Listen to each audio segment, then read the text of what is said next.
Eleonora. Vengo de una raza notable por la fuerza de la imaginación y el ardor de las pasiones. Los hombres me han llamado loco, pero todavía no sé.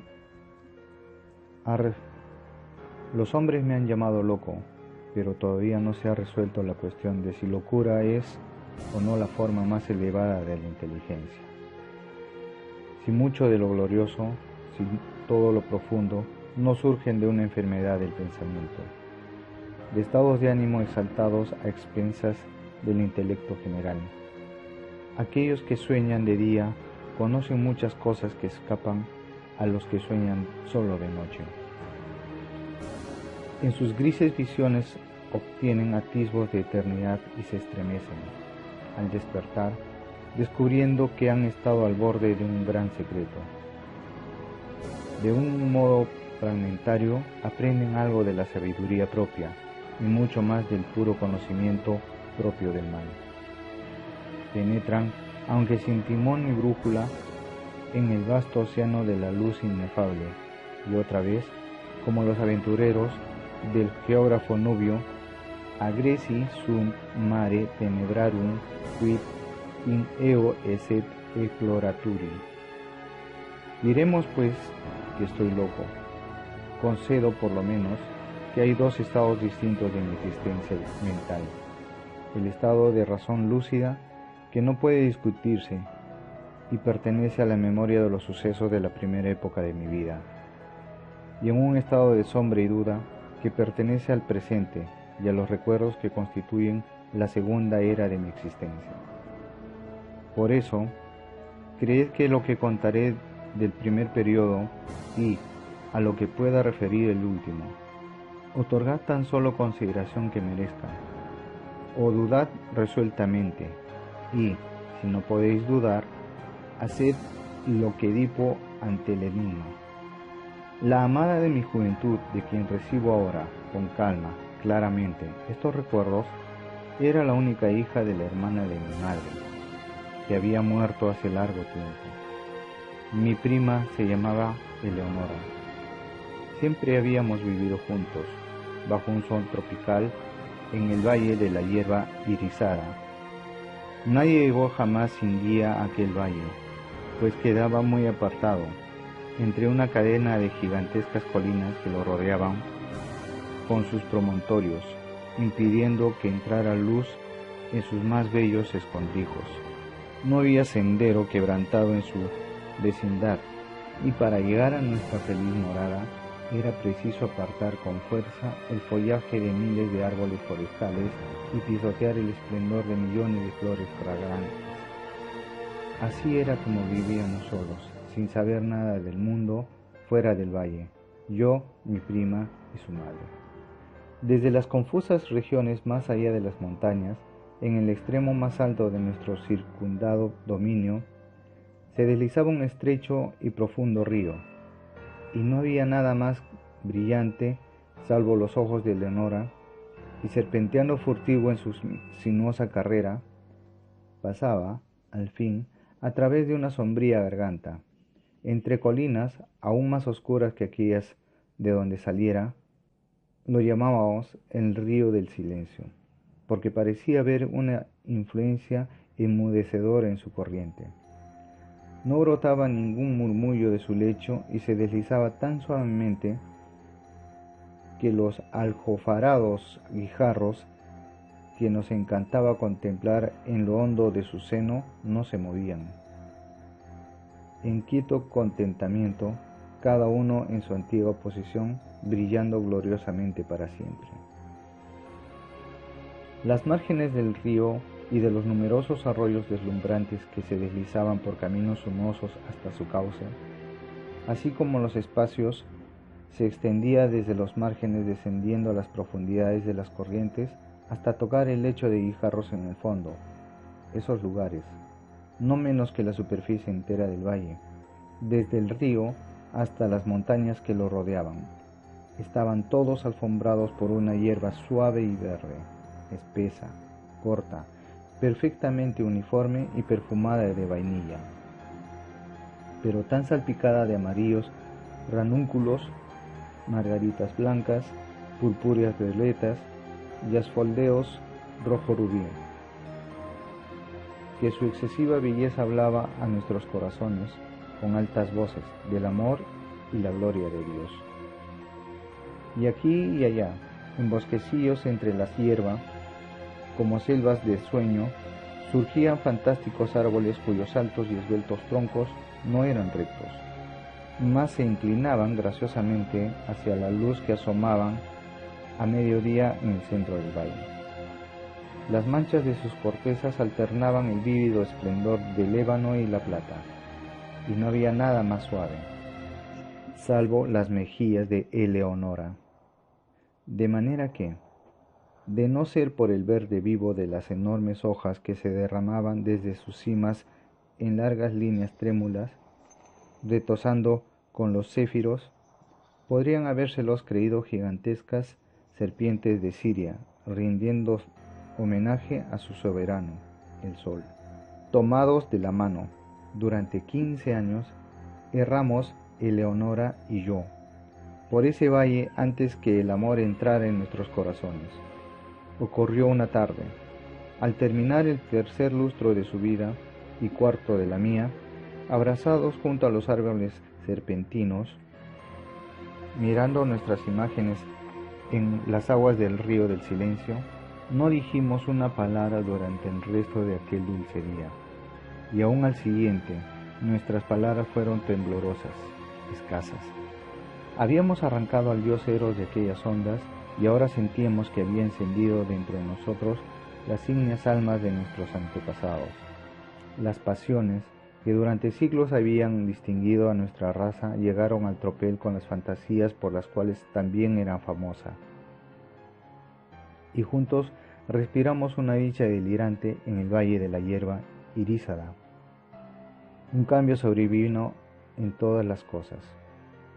Extrañas, brillantes flores estrelladas brotaron de los árboles donde nunca se vieran flores.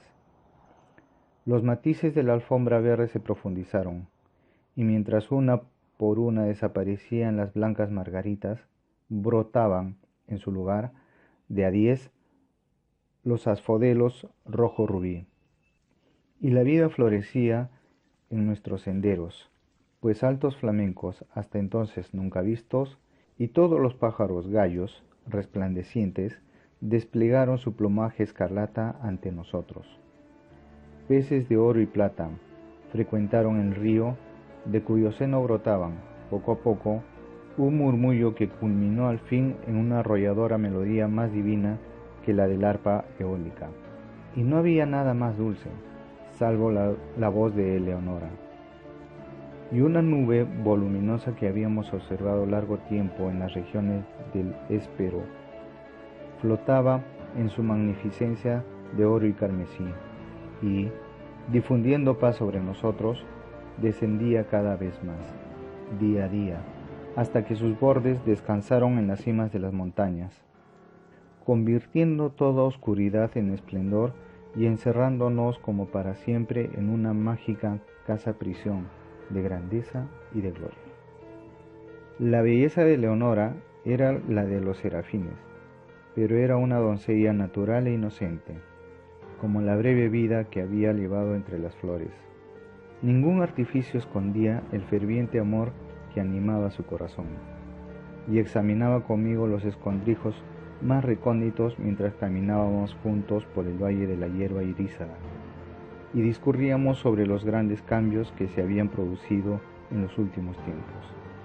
Por fin, habiendo hablado un día, entre lágrimas, del último y triste camino que debe sufrir el hombre, en adelante se demoró Eleonora en este único tema doloroso, vinculándolo con todas nuestras conversaciones, así como en los cantos del bardo del Shiraz. Las mismas imágenes se encuentran una y otra vez en cada grandiosa variación de la frase. Vi el dedo de la muerte posado en su pecho, y supo que, como la efímera, había sido creada perfecta en su hermosura solo para morir. Pero, para ella, los terrenos de tumba se reducían a una consideración que me reveló una tarde. a la hora del crepúsculo, a orillas del río del silencio. Le dolía pensar que, una vez sepulta en el valle de la hierba irisada, yo abandonaría para siempre aquellos felices lugares, transfiriendo el amor entonces tan apasionadamente suyo a otra doncella del mundo exterior y cotidiano.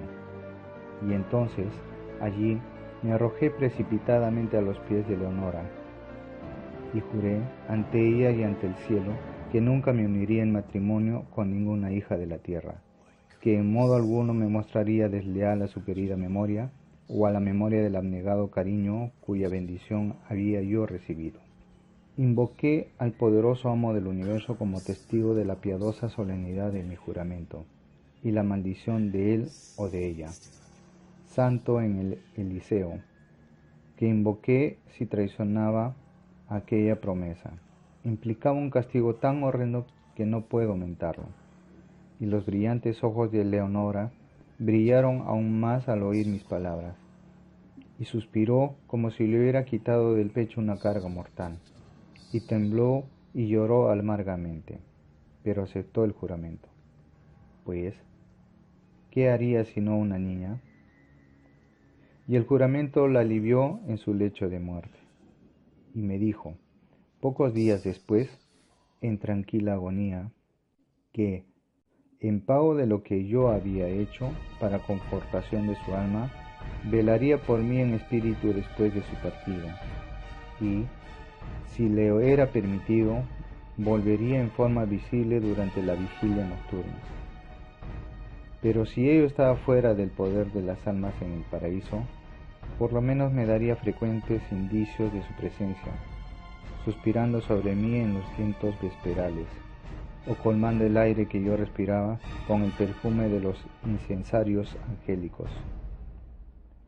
Y con estas palabras en sus labios sucumbió su inocente vida, poniendo fin a la primera época de la mía. Hasta aquí he hablado con exactitud, pero cuando cruzo la barrera que en la senda del tiempo formó la muerte de mi amada y comienzo con la segunda era de mi existencia, siento que una sombra se espesa en mi cerebro y duda de la perfecta cordura de mi relato. Mas dejadme seguir. Los años se arrastraban lentos y yo continuaba viviendo en el valle de la hierba irisada. Pero un segundo cambio había sobrevenido en todas las cosas. Las flores estrelladas desaparecieron de los troncos de los árboles y no brotaron más.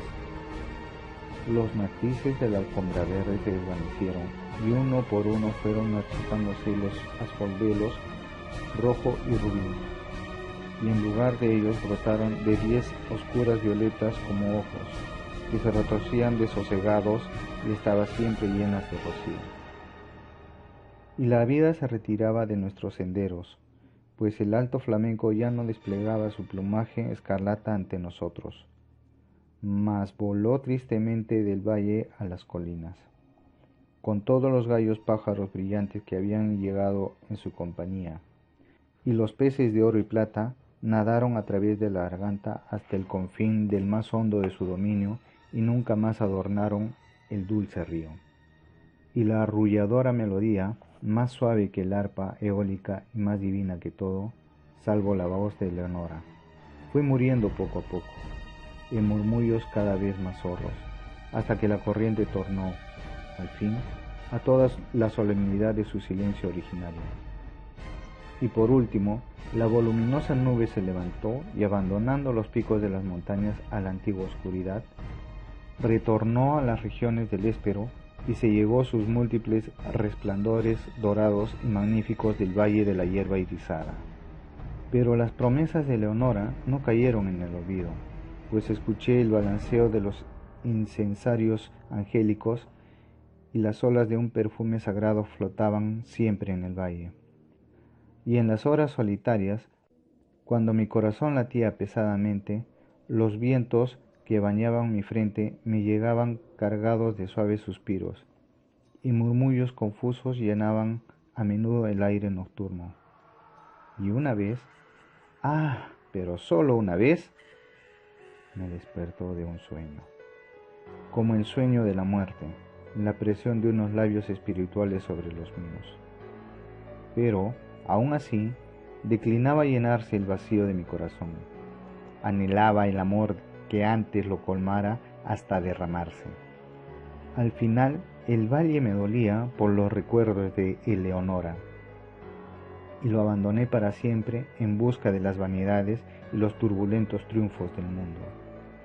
Me encontré en una extraña ciudad, donde todas las cosas podían haber servido para borrar del recuerdo los dulces sueños que tanto duraran en el valle de la hierba irisada. El fasto y la pompa de una corte soberbia y el loco estrépito de las armas de una radiante belleza de la mujer extraviaron e intoxicaron mi mente. Pero aún entonces mi alma fue fiel a su juramento, y las indicaciones de la presencia de Eleonora todavía me llegaban en las silenciosas horas de la noche.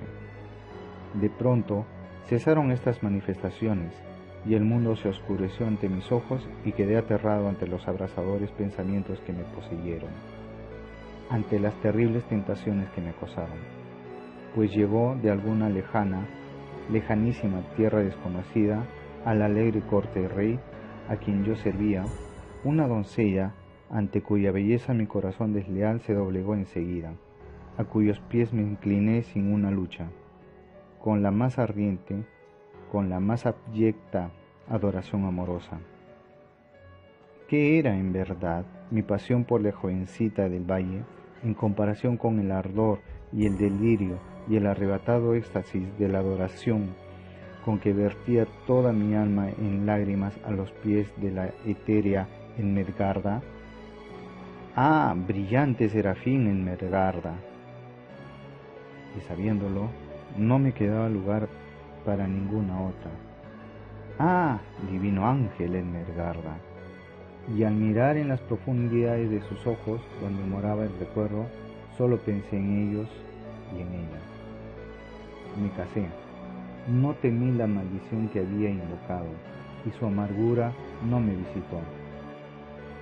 Y una vez, pero solo una vez en el silencio de la noche, llegaron a través de la celosía los suaves suspiros que me habían abandonado, y adoptaron la voz dulce, familiar, para decir: «Duerme en paz, pues el espíritu del amor reina y gobierna, y, abriendo tu apasionado corazón a Enmergarda, estás libre, por razones que conocerás en el cielo, de tus juramentos a Eleonora».